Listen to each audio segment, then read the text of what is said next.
많은 부모님들이 우리 아이가 좋은 대학을 가면 되겠지, 좋은 대학을 가면 많이 살아남을 수 있는, 또 성공할 수 있는 기회가 보장이 되겠지라고 생각을 합니다. 그런데 막상 좋은 대학을 가고 나면 이게 녹록치가 않구나, 좋은 대학에서 끝나는 게 아니구나, 또 좋은 직장을 보내야 되겠구나, 또 좋은 직장을 들어가면 끝나겠지라고 생각했다가 좋은 직장을 가게 되면 또 그게 끝이 아니라는 걸 알게 됩니다. 좋은 배우자 만나야 되겠구나, 결혼 잘해야 되겠구나, 또 결혼을 잘하고 나면, 배우자를 잘 만나고 나면 이게 끝이 아니구나, 좋은 손주를 봐야 되겠구나, 빨리 애를 낳아야 되겠구나, 또 애를 낳고 나면 또 그게 끝이 아니구나, 돌봐줘야 됩니다. 그 애를, 손주를 돌봐주시다가 자식과 원수가 되시는 분들도 많고, 몸도 망가지시고 아직도 병원에서 나오지 못하는 권사님들이 많이 있으신 걸로 알고 있습니다. 그 손주를 봐주시다 보면 내가 초등학교 들어갈 때까지만 봐주면 되겠지. 초등학교 들어갔는데 또 이제 졸업할 때까지, 중학교 졸업할 때까지, 고등학교 졸업할 때까지 할머니들이 봐주시는 가정들이 얼마나 많은지 모릅니다. 그리고 또 손주 대학교 들어가야 되지, 또 손주가 또 좋은 직장 가지, 끝이 나지 않습니다. 끝나지 않는 길이 있습니다. 이것만 우리에게 충족이 되면, 이것만 얻으면 해결이 되겠지, 보장이 되겠지. 근데 아무것도 보장이 되지 않습니다. 좋은 대학을 가도, 좋은 직장을 가도, 좋은 배우자를 얻어도, 좋은 손주를 얻어도 아무것도 보장되지 않습니다. 끊임없이 치열하게 살아남아야 됩니다. 이게 우리가 처해 있는 현실입니다. 내가 목회자가 되었으니까 이제 됐겠지, 그렇지 않아요. 끊임없이, 당회장 목사님 말씀하시지만 끊임없이 기도하고 낮아지고 훈련받아야 됩니다. 끝나는 일은 없습니다. 결코 끝나지 않습니다. 솔로몬도 우리가 모르고 보면 솔로몬이 그 여러 아들들 중에서 후계자로 지명을 받았으니까 이제 끝났겠지. 끝난 것이 아니었습니다. 사실 솔로몬의 입장에서는 왕위 후계자로 지명을 받은 것이 어떻게 보면 굉장히 큰 짐이고 부담입니다. 물론 솔로몬이 살기 위해서는 사실 왕이 되긴 되어야 합니다. 이제 그때 그 시절에는 여러 형제들 중에 왕이 한 명이 나오면 나머지 형제들은 죽임을 당하거나 죽은 것처럼 평생 지내거나 평생 멀리 떠나 있어야만 하는 것이 바로 그 시절이었습니다. 본인들이 내가 저 형제의 왕위를 욕심내지 않겠다라고 마음 먹었다 할지라도 주변에서 그냥 두지 않습니다. 끊임없이 왕 주변에 있는 사람, 저 사람은 불안 요소입니다, 없애야 됩니다, 멀리 보내야 됩니다, 죽여야 됩니다. 또 마찬가지로 반대편 입장에서는 이대로 있으면 언젠가 왕이 당신을 죽일 겁니다, 반란 일으켜서 당신이 왕위를 차지해야 됩니다. 끊임없이 본인들이 원하든 원하지 않든 주변에서 그냥 두지 않습니다. 그런 상황이기 때문에 사실은 왕이 되고 나면 나머지 형제들을 어떻게든 정치적으로 처리하는 것이 바로 그 시절의 모습이었습니다. 그런데 그 수많은 형제들 중에 솔로몬은 왕이 되기에는 너무너무 자격도 없고 능력도 없던 사람이 솔로몬이었습니다. 결정적으로 솔로몬이 될 수 없는 이유는 밧세바의 아들이었기 때문입니다. 다윗이 평생 전쟁터를 누비면서 다윗에게 가장 충성했던, 다윗에게 가장 가까웠던, 다윗의 전우였던 그 요압 장군조차도 솔로몬을 인정하지 않을 정도로 솔로몬은 자격이 없는 사람입니다. 실제로 요압은 다윗의 명령대로 밧세바의 전남편 우리아를 전쟁터로 내보내서 죽이는 그런 역할을 감당했던 사람이 요압이었습니다. 어떻게 보면 요압이 사실은 이 솔로몬 편이 되어 주었어야 되는데 우리 성경을 읽어보면 그렇지 않습니다. 요압은 끝까지 솔로몬을 반대합니다. 솔로몬과 반대편에 섭니다. 요압이 보기에도 솔로몬은 자격이 없는 것입니다. 그만큼 솔로몬의 정치적인 기반이 약합니다. 아무도 솔로몬을 도와줄 사람이 없습니다. 그럼에도 불구하고 이 솔로몬이 마음이라도 굳세고 담대하면 좋았을 텐데 그러지 않습니다. 마음이 여립니다. 아버지가 너 저 사람들 죽여야 된다, 요압도 죽이고 시므이도 죽이고 다 죽여야 된다 라고 했는데 죽이지 않습니다. 용서해 줍니다. 오늘 우리가 읽었던 2장 1절에 4절 말씀, 다윗이 죽을 날이 임박함에 다윗 죽기 직전에, 솔로몬의 유언을 남기기 직전에 무슨 사건이 있었냐면, 다윗의 여러 아들들 중에서 압살롬만큼이나 잘난 아들이 아도니아였습니다. 이 아도니아가 솔로몬이 왕위를 정식으로 이어받기 전에 자기가 왕이 되기 위해서 주의 종 나단과 솔로몬만 제외하고 나머지 사람들 다 불러 모읍니다. 그리고 왕이 된 것처럼 잔치를 벌입니다. 그냥 이대로 흘러가면, 그냥 이대로 다윗이 죽고 나면 아도니아가 왕이 되는 것이 당연한 것처럼 그렇게 분위기를 만들어 갑니다. 그때는 뭐 왕위 지명을 받았건 안 받았건 백성들이 그렇게 원하는데 솔로몬이 왕이 될 길이 없는 것입니다. 그러고 나면 이미 솔로몬이 왕위 지명을 받았기 때문에 아도니아는 솔로몬을 죽일 수밖에 없습니다. 급하게 그 소식을 들은 밧세바가 다윗에게 말하고 다윗이 급하게 솔로몬에게 왕위를 물려줍니다. 너무너무 순식간에 왕위를 물려준다고 해서 끝난 것이 아닙니다. 끊임없이 솔로몬은 공격을 받습니다. 왕이 되었다고 해서 끝나는 것이 아닙니다. 왕위를 물려받았다고 해서 왕위 후계자로 지명되었다고 해서 끝나지 않습니다. 우리가 무엇인가를 얻었다고 해서 끝나지 않습니다. 좋은 대학을 가도, 좋은 직장을 가도, 내가 기도하든 간절히 기도하고 원하든 무엇인가를 얻었다 할지라도 그것을 지킬 힘이 우리에겐 없습니다. 아담이 이 선악과를 먹으면 하나님처럼 눈이 밝아지겠다. 그 꾀임에 넘어갑니다. 꾀임이긴 하지만 실제로 그 선악과를 먹고 눈이 밝아집니다. 그런데 그 밝아진 눈을 감당할 힘이 없습니다.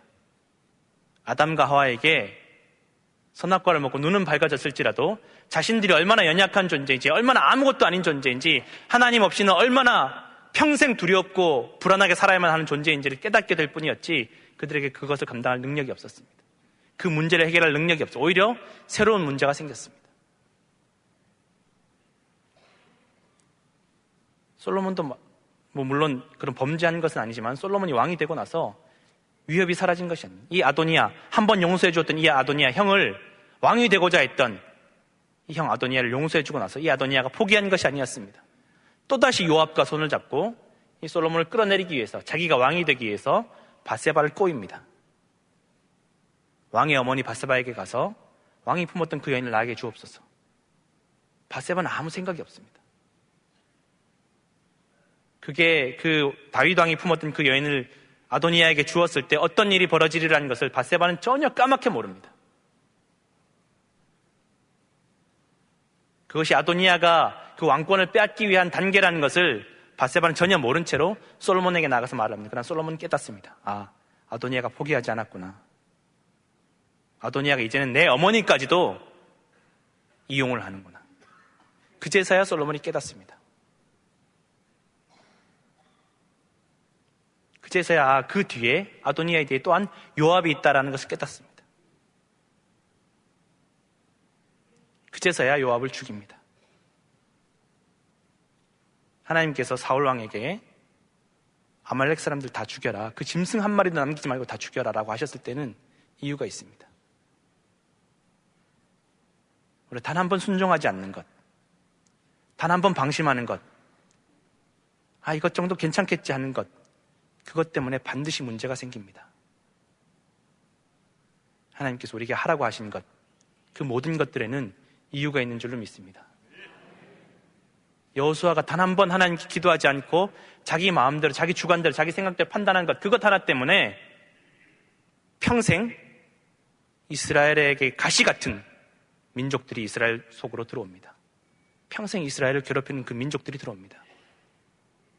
아말렉도 마찬가지입니다. 끊임없이 이스라엘 민족들을, 그 후손들을 괴롭히게 됩니다. 이것 정도는 괜찮겠지. 내가 이것 정도는 순종하지 않아도 괜찮겠지. 이것 정도 남겨두어도 괜찮겠지. 이 정도는 괜찮겠지 하는 그 마음 하나 때문에 치명적인 문제가 생긴다는 것입니다. 그래서 우리는 날마다 우리의 생각을 내려놓고 우리의 기준을 내려가던 사람 다 남겨두고 결국은 그 시므이도 다윗 왕이 어려움 당할 때 그렇게 욕하고 저주했던 그 시므이도 죽이라고 했는데 차마 죽이지 못하고, 야, 너 내가 정해준 이 구역 내에서 벗어나지 마라. 근데 시므이가 벗어납니다. 왕이 된 초기였기 때문에, 더군다나 정치적인 기반이었던 솔로몬이었기 때문에 왕의 명령이 어겨짐에도 살아있다는 것이 알려지면 안 됩니다. 그제서야 이 시므이를 죽입니다. 그럼에도 여전히 불안합니다. 이 솔로몬의 왕권이 불안하고 솔로몬의 마음도 불안하고 솔로몬의 마음이 너무너무 여립니다. 이렇게 읽고 나면, 이야기를 알고 나면, 왜 다윗 왕이 솔로몬에게 대장부가 되라고 했는지 조금이나마 이해하게 됩니다. 솔로몬이 참 여린 사람입니다.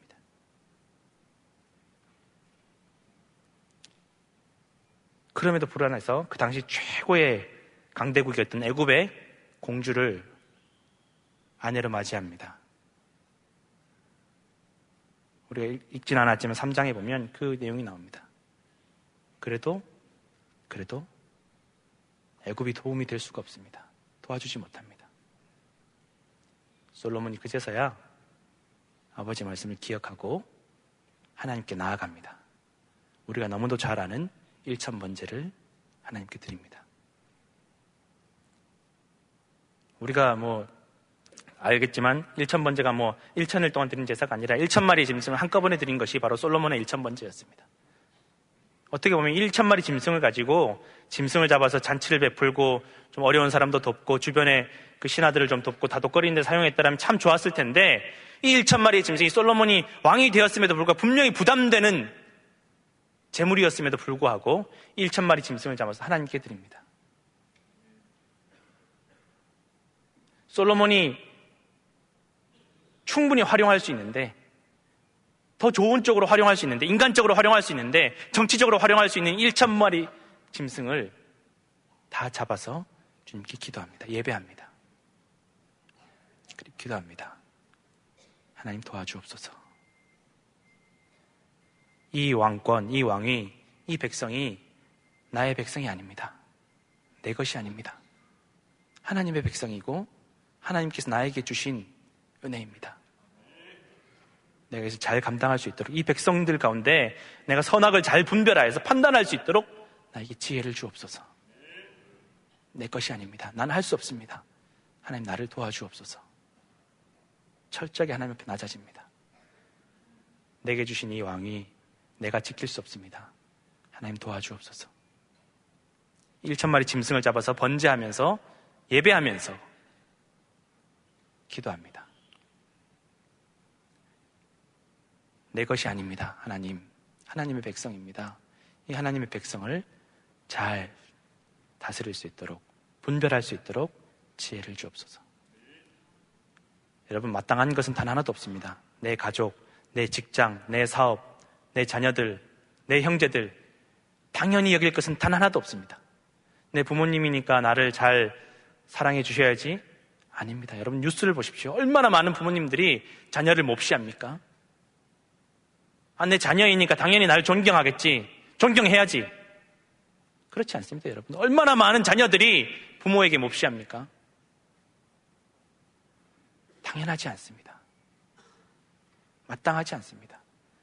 내 부모님이 나를 길러주신 것, 내 자녀가 나를 존경하는 것, 감사해야 될 하나님의 은혜인 줄로 믿습니다. 결코 마땅하지 않습니다. 당연하지 않습니다.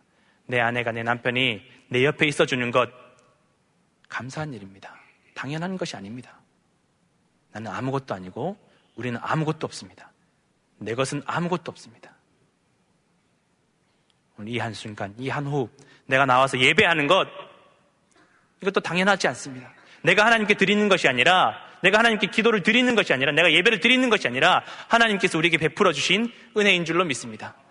내가 예배할 수 있는 것, 기도할 수 있는 것, 하나님 의지할 수 있는 것, 하나님을 아는 것, 하나님 말씀을 듣는 것, 이 모든 것이 은혜인 줄로 믿습니다. 어려움은 항상 있습니다. 내가 신앙생활 잘 하니까, 내가 믿음생활 잘 하니까, 봉사 열심히 하니까 어려움이 비껴가겠지. 그러면 우리의 믿음이 잘못된 것입니다. 하나님의 아들 예수님도 십자가를 비껴가지 못했습니다. 비껴갈 수 없었습니다. 그것이 하나님 뜻이 아니었습니다. 이 땅에 육신을 입고 오신 하나님의 말씀조차도 어려움을 피할 수 없었습니다. 그러나 그 어려움을 하나님 뜻으로 순종하고 받아들이고 끝까지 하나님을 신뢰했습니다. 그리고 그 십자가 이후에, 죽음 이후에 죽음을 이기고 다시 사시고 영원히 사신 줄로 믿습니다. 어려움은 비껴가지 않습니다. 고난은 비껴가지 않습니다. 내가 다윗 왕이 하나님께서 나를 왕으로 지명해 주셨으니까, 나를 왕으로 세워주셨으니까 이제 모든 게 다 해결되겠지. 그렇지 않습니다. 끝까지 기도해야 되고 끝까지 하나님을 의지해야 될 줄로 믿으시기 바랍니다. 우린 연약합니다. 마음이 연약하고 육신이 연약하고 모든 것이 다 연약합니다. 부족합니다. 지혜가 부족하고 판단력이 부족하고 모든 것이 부족합니다. 더 기도해야 될 줄로 믿습니다. 기도 외에는 길이 없습니다. 솔로몬이 세워졌습니다. 앞에 세워졌습니다. 당회장 목사님도 설교하셨지만 앞에 세워지면 끊임없이 공격받습니다. 하다못해 가정의 아버지만 되어도, 가정의 어머니만 되어도 끊임없이 공격받습니다. 사탄이 공격합니다. 가정을 깨기 위해서, 가족을 깨기 위해서, 앞에 선 자리에서 끌어내리기 위해서 끊임없이 공격받습니다. 반석 위에 지은 집이라고 해서 비바람을 만나지 않는 것이 아닙니다. 그러나 반석 위에 지은 집은 그 비바람을, 풍랑을 이겨내는 줄로 믿습니다. 믿는 사람들은, 주님 말씀대로 살아가는 사람들은 그 모든 어려움을 이겨내는 줄로 믿습니다. 이것이 구원입니다. 이 온 땅에, 이 온 세상에 마지막이 있을 것이라고, 심판이 있을 것이라고 주님께서 말씀하셨습니다. 그 마지막 때에, 심판의 날에 믿는 자들은 견디고 이겨낼 것입니다. 어려움이 다가옵니다. 믿는 자들만이, 말씀 붙잡은 자들만이, 기도하는 자들만이, 예배하는 자들만이 이겨낼 것일 줄로 믿습니다. 이것이 주님께서 우리에게 주신 약속입니다. 어려움을 두려워하지 말고, 어려움을 피하지 말고, 어려움을 담대하게